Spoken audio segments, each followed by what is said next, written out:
right, we are live. Let's get that posted up there on Twitter. All right, good. Hold on, Mr. Cooper just tweeted something out. Hold on.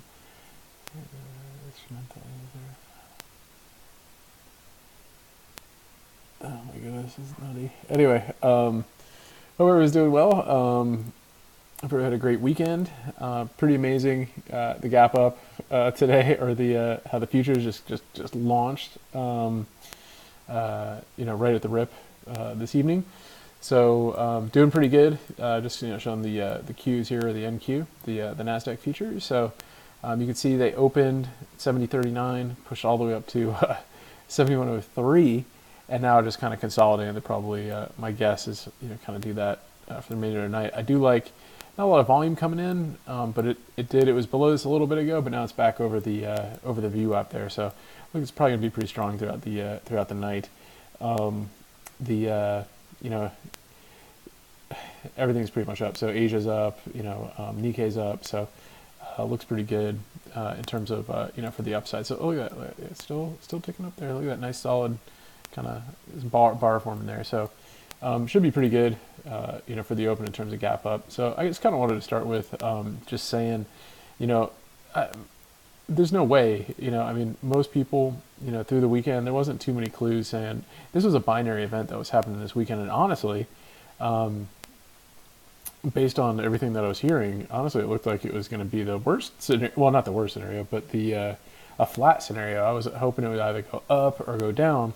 But based on the results of the conversations, it looked like it was going to be pretty flat, which is which is kind of boring, right? The whole thing. So, and then the market's going to be closed on Wednesday, so I was kind of making it a looked like it was going to be just kind of quiet and flat and all that stuff. So this big gap up should be pretty interesting. It's going to most things should be gapping up, and the fact that the NQ is up 139 means probably all the FANG stops are going to be gapping up pretty well tomorrow.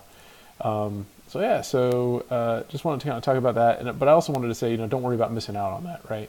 It could easily have been gapping way down, or it could have been chopping, at the same time. So these type of binary events, just like earnings, right? We can't just, expect that we missed that, right? I mean, I think it would, taking something through the weekend would have been pretty, very risky, right? So, because it could easily have gone the other way.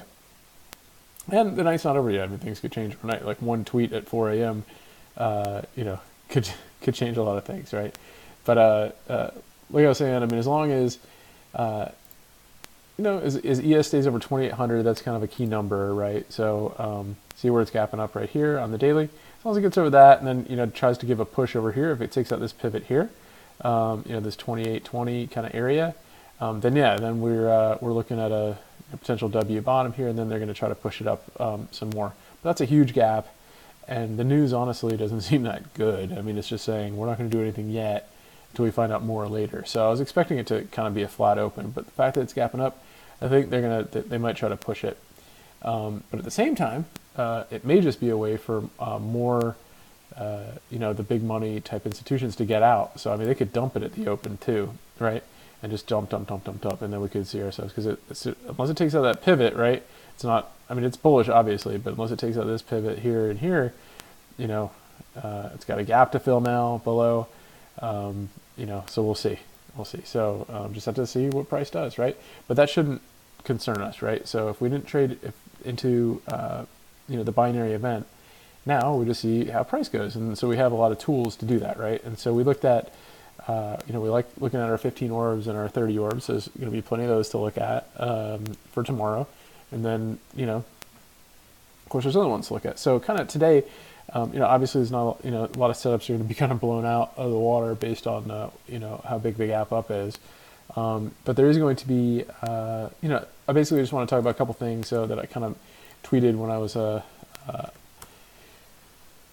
on Friday, when I was working on Friday from home, which is always I just have so much fun doing it, because it's like you can find good trades, and you can tweet good ideas out, and it's pretty good. So NEO is pretty neat. So just kind of let's take a look at where we're at. So NEO, obviously if you don't know what it is, it's the Tesla of China basically.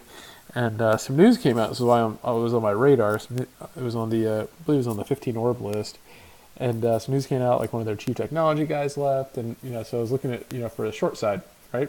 So, because that's a, key person, a technology guy with a technology company leaving is kind of a big deal, right? So just to give you an idea, right? It was a huge, push up on day one of the IPO, but that first month, just kind of sunk in and almost put in, an inverse hammer here, albeit green. Then went inside month, and now we have a double inside month situation, right? And so, unless it got like a huge push up, and maybe it will, right? With this, the China news, maybe it's a Chinese stocks, type thing. So, so it could get a push, right? So it could take that double inside month up. But I just kind of wanted to talk about, and it did put it inside week too. So if it gaps up above this, you might get some more strength, etc. But I just kind of, if it was on our short radar, right, and we were looking for a 15-minute orb to the downside, this was, I kind of highlighted this here, and I tweeted this out. But this was the orb line here, right? So it kind of, we opened here, up a little, down, hit all the way here. So that was our 15 orb, right? So we wait for that to break. Now, obviously, more advanced trading, you could have traded a reversal here, and that would have been a nice push all the way up to 8. Notice how it hit 8 whole number to the tick. And then, algos kick in there at the 8 and push it back down. So I had this on the watch list here, and then just to see if it broke to the downside. It never did. See, it never took out this orange line here, so it never did that. It just kind of consolidated at the close. But obviously, you could have done the reversal here, but I don't really promote that, especially if we're looking at a gap down.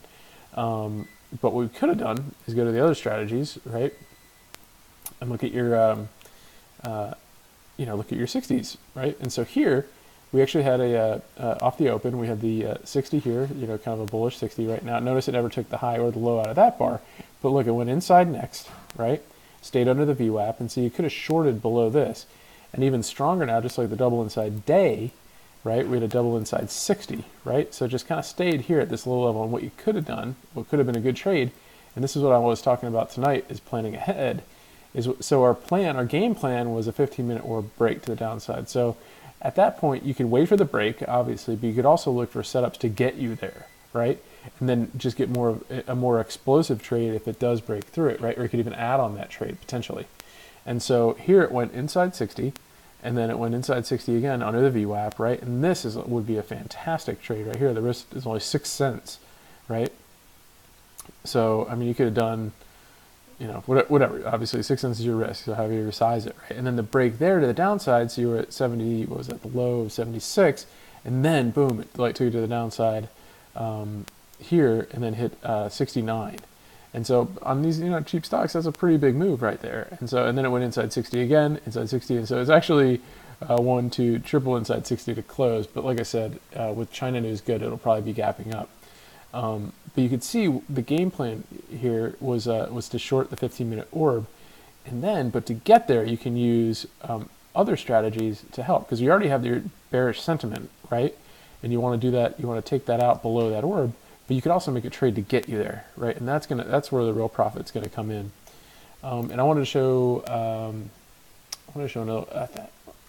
Workday was another good one, right? That was the 15-minute orb up. I messaged that out in the chat room in YouTube the other day. But we had the 15-minute orb here, and that was a great break to the upside there, right? So that was an awesome trade.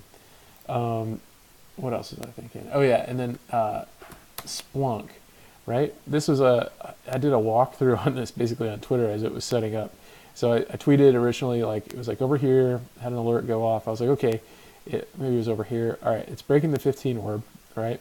But market was kind of sluggish here. Obviously, this was sluggish too. And then market started picking up a little bit.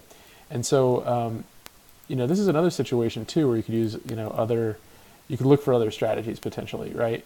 And so, nothing really kind of set up. I mean, you could have taken this inside 60 up and you never would have been stopped out, right? Because your stop would have been down here. It would have been slow moving, and then finally it broke, and it would have been good. So that's potential, right? And then if you just look at the 15s too, I mean, it would have been earlier. There was an inside 15 here. Again, you could have taken that as well. It would have taken longer. You would have had just like the 60. This is basically essentially what the 60 was. You would have, your stop would have been here. You just would have waited. It broke over. You could have you could have taken profit right there real quick, right? Fine, no problem. Preserve your profits, right? And then one more time, it went inside 15. And then it broke. And this is where I was tweeting it out. It's kind of walking through it. I was like, originally I was like, nah, market's not looking good. And then I kind of switched the script. I was like, okay, wait a second. Now the market is looking good, and this is looking really good, because this right here is a Murabozu bar, right? And so that just means it opened at the low, complete low, and then closed on the complete high. That's very bullish, right? And it pushed through that 15-minute orb line, that breakout line. So the only other spot, and I tweeted this out, and I put the link in the comment section, or not the comment section, the description section. It's at the bottom of the description section of this YouTube video.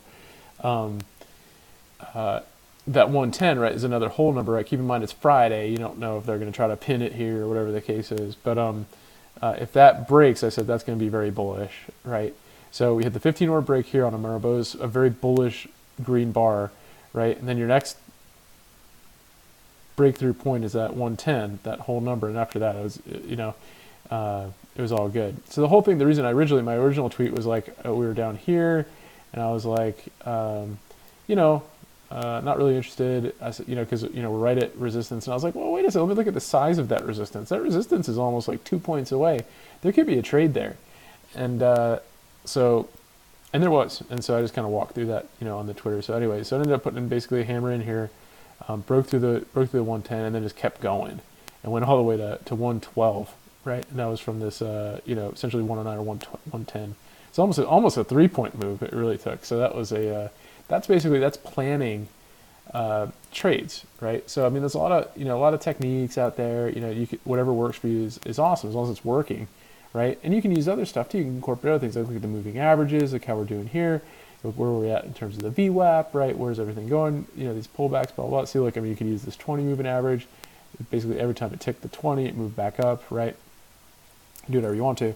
But that's how you can incorporate the more things, solid, consistent things that work for you that you can put into a trade, the better. And that's the planning ahead. You're like, okay, well, look, what's a good setup on these candlesticks into this trigger point that maybe could get me there, and I could squeeze out a little more profit on it. And so you just have to think, what's going to do that? Where's my next one? Okay, well, let me look at this whole number break.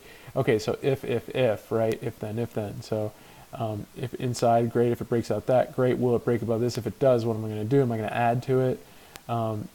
Where's my profit? So these are the type of things when you look at it, when you're tracking a stock, and you're not just staring at each price tick. You're trying to make a game plan. And so that's why I was able to tweet this out bit by bit on Friday, just so you could take a look at it and see. And the same with the Neo, and same with anything really. So that's why it's really important not to just jump in any trade just because it looks good.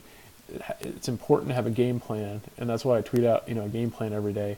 And it's important to, within that game plan, is use your strategies, right, to maximize the trades, right, and then of course stay profitable, right, preserve your profit, and don't let a trade go against you, especially if it doesn't feel right, and usually it doesn't feel right if you've oversized in your trade, right. And so I kind of want to just talk about that. So those are the two things I want to mention tonight. So planning, how important it is to plan ahead and think about where your game plan could go, right? And do the best you can, right? And the other part is don't worry about what else is going on out there, right? I mean, there could be something else ripping and you're missing it. Well, that's fine. Let it be, right? I mean, so today, I mean, if you didn't have calls and you weren't long something, overnight, and it's gapping up like, 100 points or whatever the case is, don't sweat it, right? The game plan is still there, right? If the market's super strong tomorrow, then strong stocks, on your game plan are going to be great, right? 15-minute orbs on good news tomorrow are going to be great, right? More than likely, right? So you just have to stick to the game plan and do the best you can do, and don't worry about the fear of missing out. Don't worry about the FOMO. Don't worry about huge moves that you might have missed somewhere else. Just do the best you can do, and then just continue to improve that each time, so you continue to increase your profit each time, and just be more and more successful, right? This, because looking around, because the market is huge, right? There's tons of stuff that's being missed all the time. It's better to focus on your game plan and then go back at the end of the day and journal it and write down what you missed. Because I promise you, if you journal about the market gapping up tomorrow, you're gonna journal it, and you're gonna look at it like, I missed it, but so what? I mean, it wasn't part of the game plan, right? Where were you going to take it into a binary event, right? Like that. So too much risk, right? There's too much risk. So just do the best that you can do, right? So so that's basically all I want to talk about tonight. You know, I got some game plan stuff, you know, I'm going to post so that will be worth taking a look at, I think. But again, we'll just have to see. I think the orbs are going to be best for tomorrow, given the way the market's going to be, right? And we'll have stuff that's going to look good to the upside and to the downside, so depending how the market goes, because it could fade too. But anyway, hey, what's going on, Max? How you doing? Appreciate you showing up. What's going on, Carl? Yeah, I know. Yeah, it actually is a tradition. They did that with Reagan in '04. It's just I don't know. Just like anything in politics, you can like it or you cannot like it. There's not much we can do about it. So yeah, I know. But that's gonna be tough for anybody who's got. I don't know. I mean, like Lululemon's got earnings coming out. It's supposed to be. I don't know how they're gonna handle that. It was supposed to be Wednesday after the close. So I don't know how they're gonna report that. It'll be interesting to see. I don't know if they'll do it in the morning or what the deal is there. But is what it is. Hey, Hog Princess, how's it going? Do you enter as soon as price breaks orb or wait for a 5-minute confirmation? Great question. It's up to you, right? And so that was kind of like the here's the deal. So if you ever see, like, if you see how I trade or I tweet about how I trade, usually as soon as I hit profit, I move my stop up to profit, right? And it's you know, I might not get as many huge movers off of that, but I'm going to stay green, right? And I'm not going to let trades pull against me. So you can do it off of, you know, the first break, just move your stop up. And if it comes back in, you can always enter again later, right? Ideally, right? If you have if you have day trading capabilities, right? If you're trading options in a situation like that, you might want to talk about, like we were saying there, the planning ahead, right? You go off the 60s or a different time frame that works best for you, and you know, trade into the break of the orb, and you know, and plan ahead that way. So there's a couple ways you could do it. I mean, a pure, like I said, a pure break of it, like because it broke here, right, and then came back in. So, but if it broke here and you moved your stop up, depending on the spreads, I think the spreads were okay on this. You may have you know, eked out some green on that, or taken a like a little paper cut on that, if that was the case. But here, just look, once it put in this bar here, it broke through, and so the trade would have been the break here. But you got to think ahead too. Is it gonna stop at 110 and then come back in? So then in that case, even though it broke through 110, like 01 might have, or 06 or something like that, might have been your break, right? And it just depends on the size of the stock, right? So this is a $110 stock. So you can get it to, like I said here, if you go back to the 60s, you could just trade this here or this one. You just got to be more patient, you know, on the inside 60, you know, to the downside, right? And then if it triggered again, you could potentially add like a penny or two under there, you know, get some more profit, et cetera, et cetera. So, so yeah, and then you incorporate your other concepts too. You got to look here, because this had already broken out above the pitchfork here, above the pitchfork resistance. So you can see how it poked its head through there, and now it's kind of like drifting in here. So the real question is okay, yeah, look at how that 15 orb intersected directly with now new support, right? So that one you have to be careful with, right? Because if it broke through here, how much more room do you have? You maybe have like 4 or 5 cents, which is okay. But if then it broke through here, then you might have some further downside, right? So it's just, I wish it could be as straightforward as being like, yeah, just buy it on the break and keep your fingers crossed. And a lot of times you can be successful with that if you go back through and look at, you know, historically at some of them. So, but it also helps to, you know, not just sit around and like just bang on your keys, you know, so you can get it when it goes through. It's good to have that experience and that trading knowledge and you know, just experience really of when it makes sense to go in, right? And then of course I always you know, if you go to my, you know, rules and everything like that, I always look at the futures too and just see what they're doing, right? And I look at Spark Chart on my TOS app, and I look at the direction. If you don't have that, then you can, you know, just open these up, you know, open them up in a you know, a window with your moving averages, and just check which way, you know, your 1 minutes are pointing and all that stuff, and how the direction's looking and how strong they look before you go take something long, right? That's why I liked Workday on the 15 break here, because I mean, the market was very bullish in the morning, and a lot of things were pushing up, and so this was a great opportunity. Well, not a lot of things, but I mean, there was a bunch. The futures were pointing up at this time, and and it was a great opportunity to go long here, and it was a good push right off the open, and so this one you could have done a break. I didn't have any other strategy because it happened so quickly and everything was looking pretty strong. So sometimes you just got to jump in and cover your nose and your eyes and all that stuff. But once you get profitable, move your stop up and then see if it works, see how far it goes. And this one actually worked really well. It's an expensive stock, and the range of this boom like that. And so, but then bounce right back up, put in a doji, and then inside 15, and then you could have traded off that inside 15, gives you a good point of reference, just like the 60 anchors, a good point of reference into entering a trade and going in. So hopefully that kind of answers that question.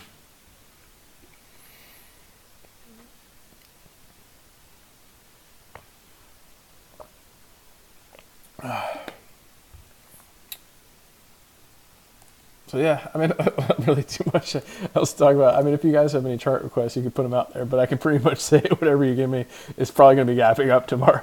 So I think we'll have some more interesting ones. My pleasure, Huck. More interesting ones tomorrow. I think we're going to have a pretty wild day tomorrow because, I mean, you never know what could happen, right? I mean, we could gap up and then it could fade quick, right? I mean, market makers could be doing this just so they could get out of stocks. Right, so that's a possibility.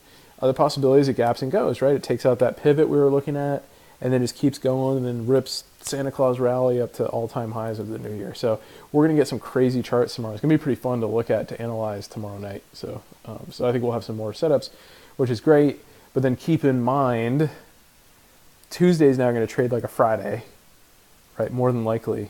So we'll probably have a huge bar, and then I still need to find out what the Wednesday options are going to do, but that's fine.